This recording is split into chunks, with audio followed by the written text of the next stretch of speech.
Hey everyone, it's been a while. So I have been sitting on this one for a while.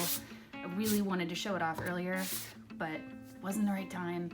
But now that it's close to Halloween, now feels appropriate. And you can probably see why. But this is something that I've actually been working on for several years, and it's turned into like, you know how you get like people who get really weird and get like into that Christmas stuff every year, and they have like these crazy little cities of like Christmas towns and stuff, and it just gets like out of control. That's kind of what happened here. So I am gonna open it up and show you, and then I will give you close-ups. So some of these, because it has gone through several moves, missing these little gemstones on the outside, but guess what? It's a drawbridge. So this is supposed to be a spooky castle, if you couldn't figure it out. It's really more of like a dollhouse for children, but I am basically a giant child, so here we are. Alright. Here we go.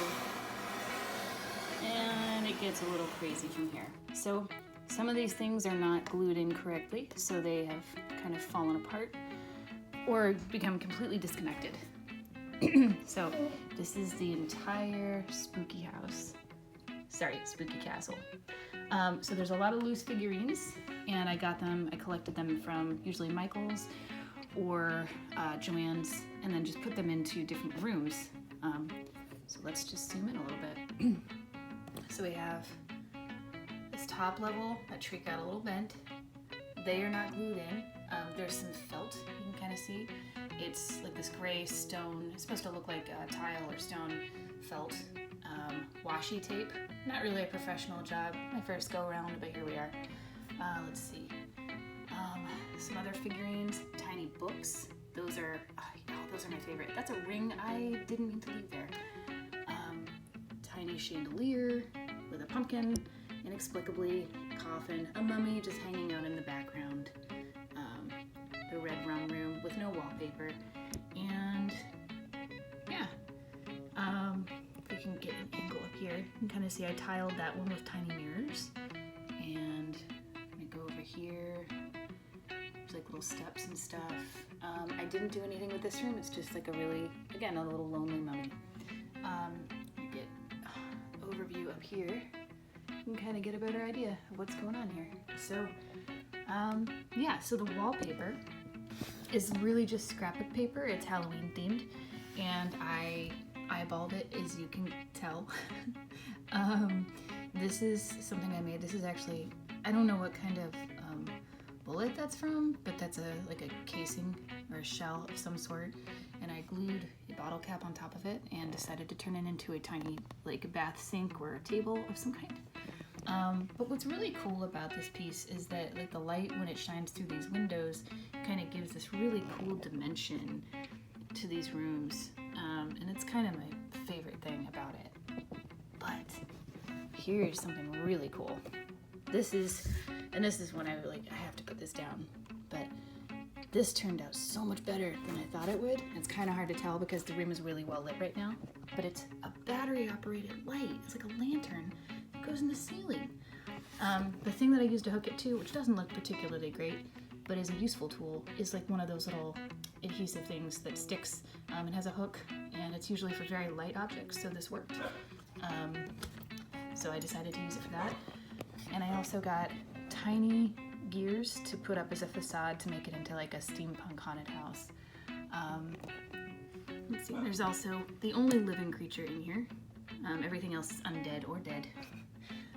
It's a little dog, and just custom trimmed all of the wallpaper in the entire house.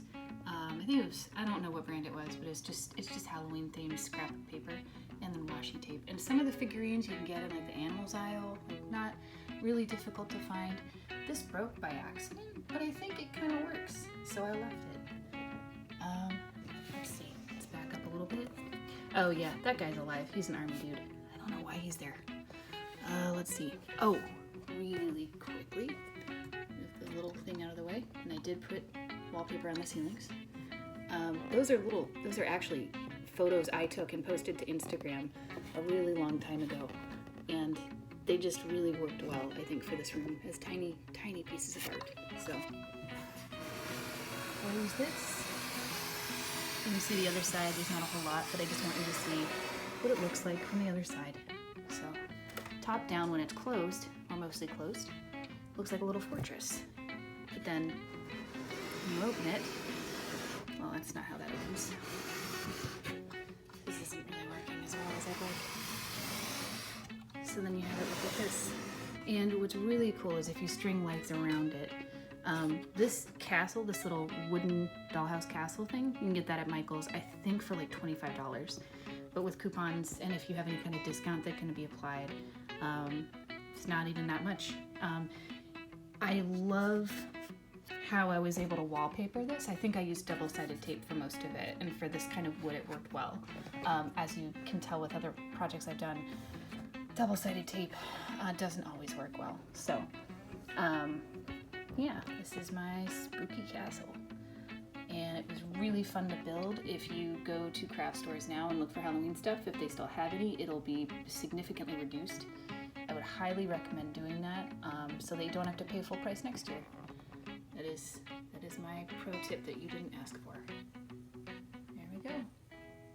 There's trees and mummy, and these are, keep in mind, these are all things that I've collected over the years. These are not things that I've had necessarily. I didn't buy them all at once because I don't want to hemorrhage money. So, yeah, and it's just a lot of washi tape detail. So washi tape, scrapbook paper, figurines that you can find.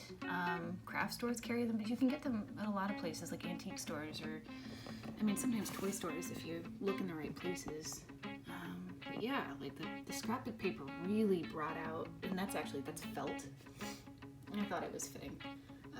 You know, and not everything is glued in, like a lot of these things are loose, you know, so that's why some of them broke and that's why some of them got bent and stuff, but you know, she's just here hanging out.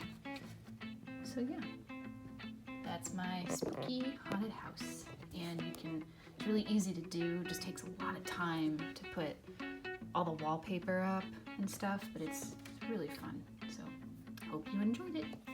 Click subscribe, do all that cool stuff that you know I'm going to ask you to do, because I love the likes.